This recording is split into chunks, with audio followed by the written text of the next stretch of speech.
दोस्तों अस्सलाम वालेकुम। दोस्तों अॼु असां तव्हांखे मालूमात ॾींदासीं सिंध जे तारीख़ी शहर हैदराबाद बाबति।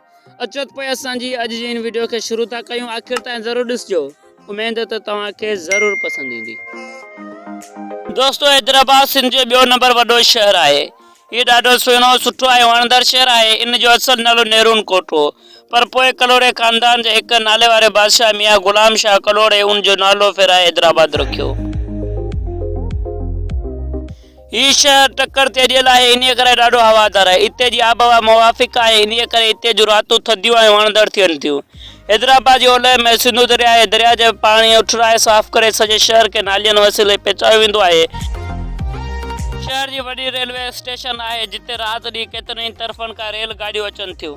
शहर जी शाही बाज़ार ख़ासि तरह घुमण जहिड़ी आहे। उहा वॾी मार्केट वटां शुरू थी पके किले ताईं ख़तमु थिए थी।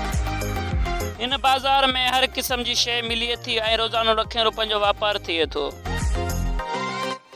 शहर जे रस्तनि ते हर वक़्तु लारियुनि मोटरनि रक्शाउनि जी अच वञ लॻी पई हूंदी आहे। हिते केतिरा ई वॾा वापारी रहनि था, जिन्हनि जो विलायत सां वापारु हले थो।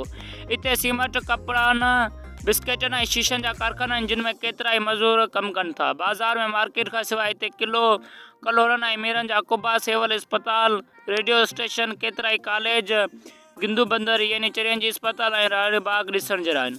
शहर जे भरिसां जाम शोरे वटि दरिया ते कुटरी ब्रांच जी पुल ॾियल आहे, जिते ॾाढी रौनक लॻी पई हूंदी आहे। पुल जे पोएं पासे Liaquat University of Medical Science, Sindh University, मेरा यूनिवर्सिटी ऑफ इंजीनियरिंग टेक्नोलॉजी ऐं आर्ट एंड डिज़ाइन कॉलेज जूं इमारतूं पिणु आहिनि।